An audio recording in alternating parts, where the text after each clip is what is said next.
Auzubillahiminash-shaytanir-rajim. Bismillahir-rahmanir-rahim. Assalamu alaikum, dear students. I hope all of you and your loved ones, along with your families, all of them would be doing fine and enjoying good health.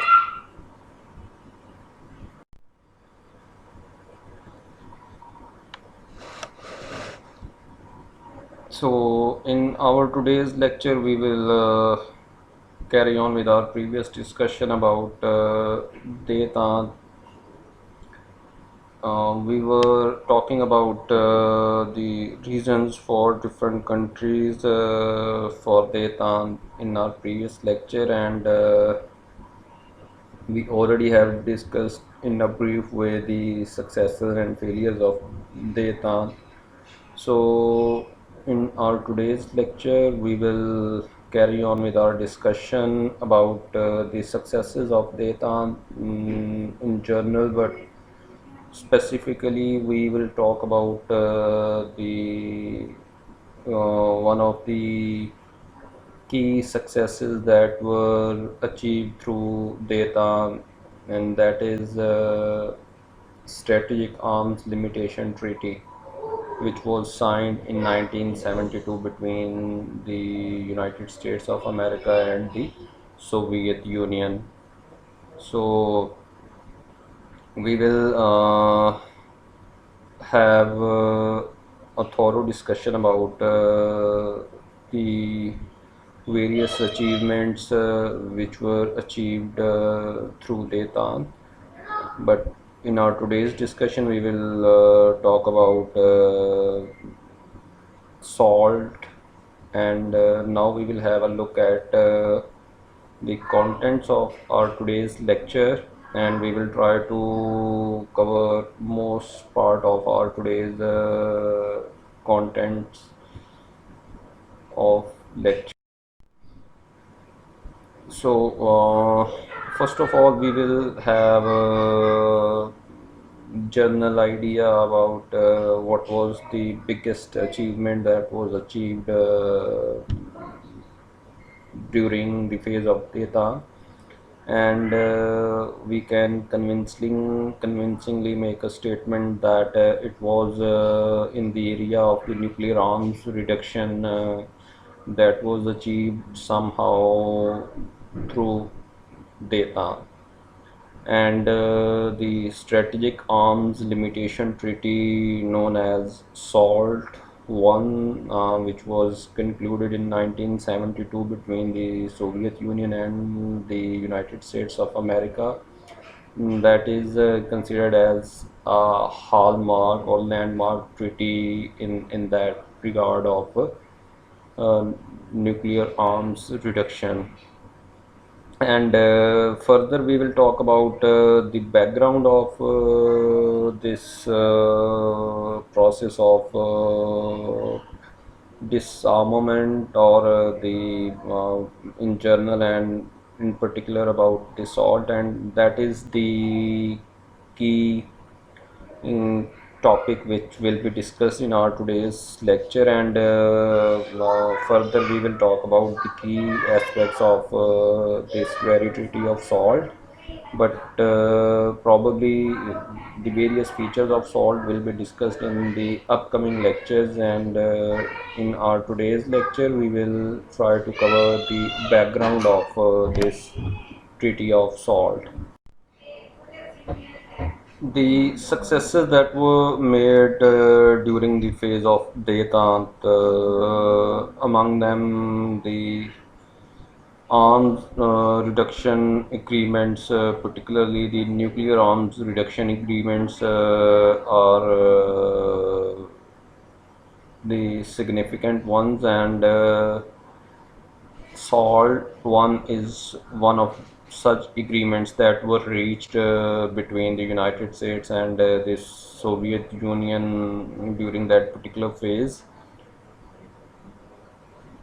So, in our first of all, we will try to consider the background of these arms reduction agreements which were reached between the United States of America and the Soviet Union.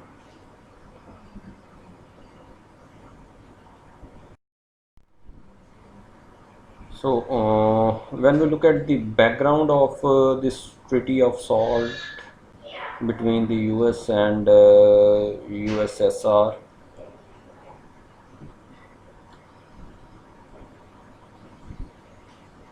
ever since the dropping of the atomic bombs on Hiroshima and Nagasaki by the United States of America in August 1945, which eventually concluded the Second World War, there have been several attempts to bring about either complete nuclear disarmament or to achieve some sort of arms control agreements whereby the growth of nuclear stockpiles might be restricted. So, from the very day of the dropping of the nuclear like atom bombs on Hiroshima and Nagasaki by the United States of America in the Second World War, states around the world were trying to seek either the complete nuclear disarmament, that means to get rid of the nuclear weapons from this planet, or to put some control on these nuclear weapons, and to restrict the and to make the stockpiles of the nuclear weapons carried by the various countries around the globe limited.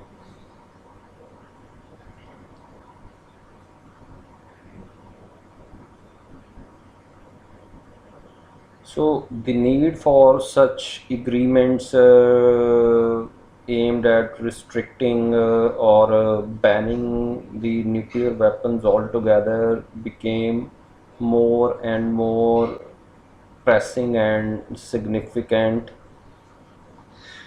as the United States of America and the Soviet Union developed nuclear weapons, like they got more advanced nuclear technology in that very regard. So, in the face of increasing threats to the use of nuclear weapons, the countries around the globe became more conscious, and they were trying to seek some sort of agreement to restrict the number of nuclear stockpiles or to completely vanish them from this planet. So these efforts were becoming um, more prominent, and attempts were made with great intensity to reach this sort of agreement between the countries having nuclear weapons. So this very nuclear capability was achieved first by the United States of America, though they already have utilized or used the nuclear weapons in. So the US was the first country having or demonstrating their capability of nuclear weapons, and the first time the world was known about this very capability of the United States of America in 1945, when they dropped uh, nuclear weapons. They attacked Hiroshima and Nagasaki with the nuclear weapons. So most of the countries around the world got to know about this nuclear potential of the United States of America at that time. But later on in 1945, the Soviet Union successfully tested its first atom bomb. So the superiority which the United States of America had over the Soviet Union in armament, that was balanced by the Soviet Union when they tested their nuclear technology in 1949 successfully.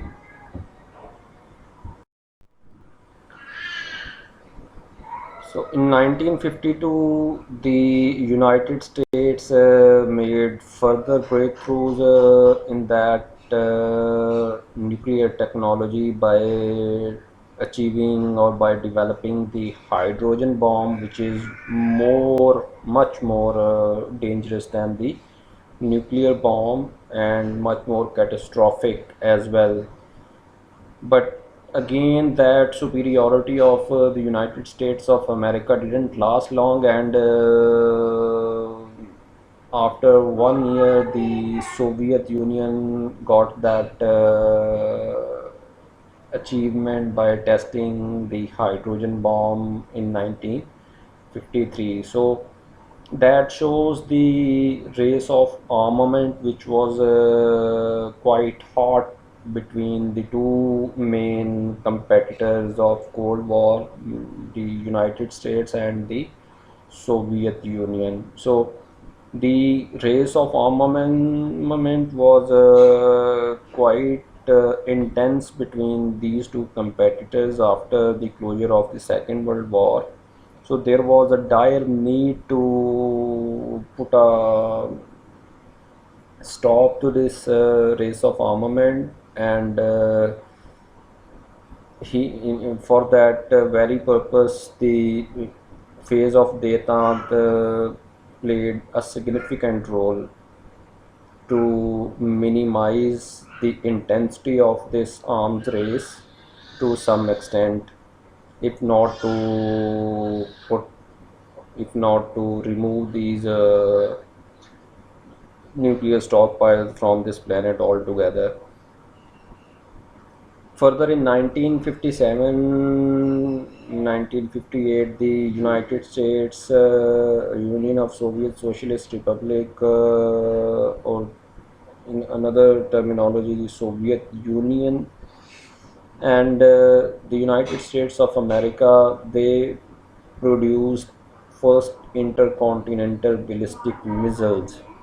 So that shows another height of the deployment of the nuclear weapon. So intercontinental ballistic missiles were developed by both the United States and the Soviet Union in 1957 and 1958, and now they got the capability to hit the enemy which is located at the other corner of the world, or we can say in another other continent. So states, by developing the intercontinental ballistic missiles, they can target the enemies in other continents as well through the nuclear weapons as well. So these weapons are designed to carry the nuclear weapons as well. So the arms race was getting more and more intense with every passing day during the Cold War era. And the another breakthrough was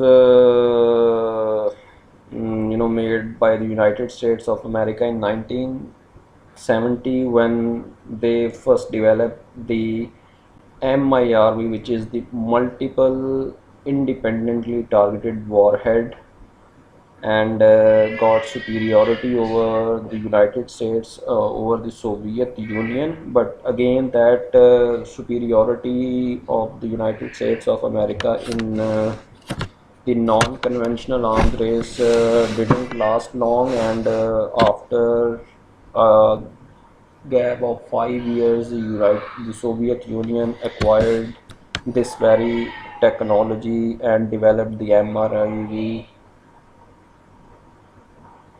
and equalized or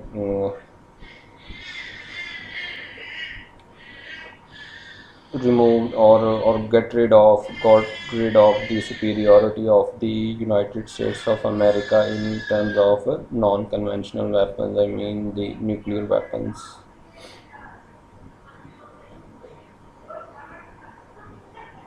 And by the 80s, both the United States and the Soviet Union, they had over 10,000 nuclear warheads. So from this figure we can anticipate the intensity of the race of armaments, both in conventional and non-conventional terms, that both the countries, even the period of data which was started by the mid of 60s, help to pacify or to reduce the intensity of the armaments race which was going on between the Soviet Union and the United States of America.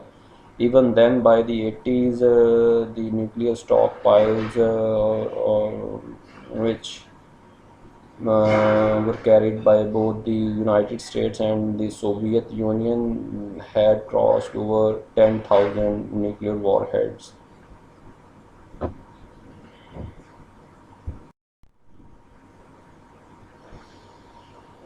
So the increase in number of warheads was not the only issue being faced by the countries at that time.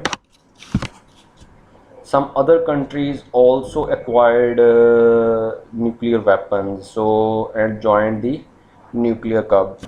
Among those countries were the United Kingdom and France, and they had acquired the nuclear technology by 1960. So the number of countries equipped with nuclear weapons were also on rise, and eventually in 1964, India, China acquired the nuclear technology, and later on, India tested its nuclear devices in 1974, and Pakistan tested its nuclear capability in 1998. So, and there were some other countries who were very much on this track to acquire nuclear weapons, but later on they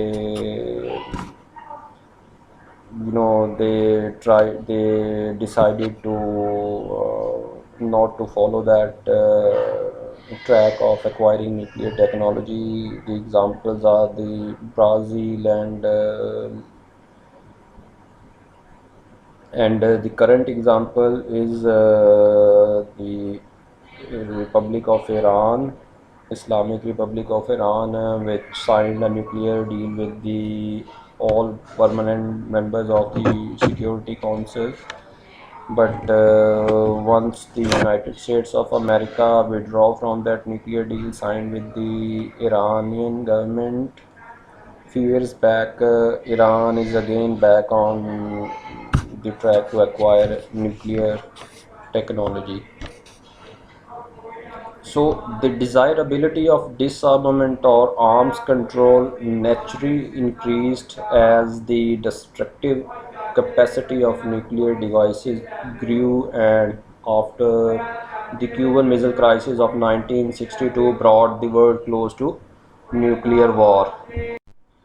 As we have mentioned earlier we have discussed earlier in our previous lectures about Cuban Missile Crisis, that the world was on the verge of nuclear catastrophe in 1962, when both the United States and Soviet Union got engaged in terms of almost got engaged in terms of military confrontation over the issue of Cuban Missile Crisis. So there was an increasing threat to nuclear mm,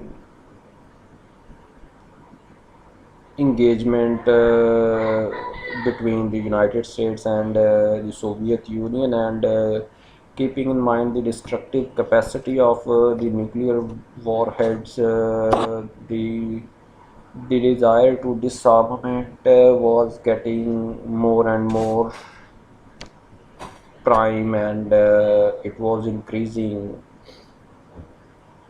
and some of the attempts were sought both by the United States and the Soviet Union, but no such agreement was reached. But some, in order to limit the conventional and especially the non-conventional weapons, and uh, some agreements were reached, and SALT is one of them.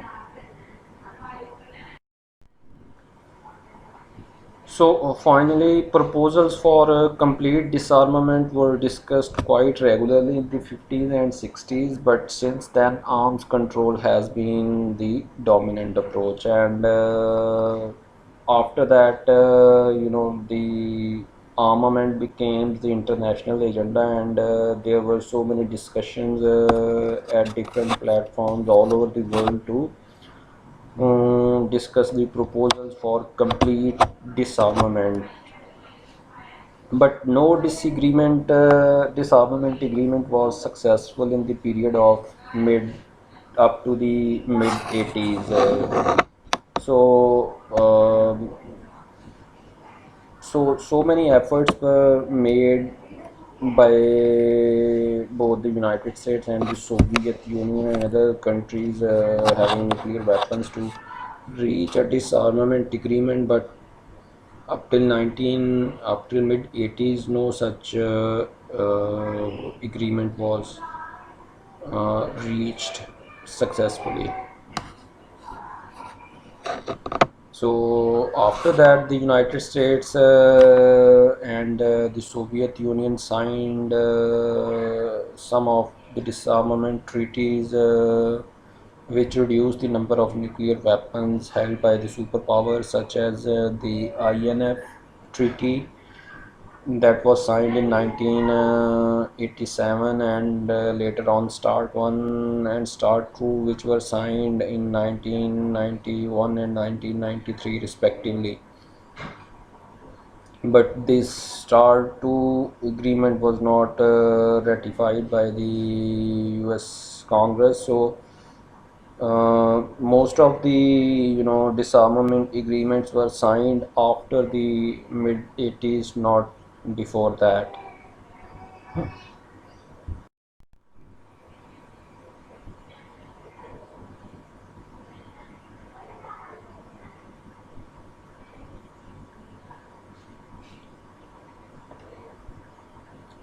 So, keeping in mind the efforts which were made by both the United States and Soviet Union regarding disarmament, it was in 1959 that a joint resolution on disarmament was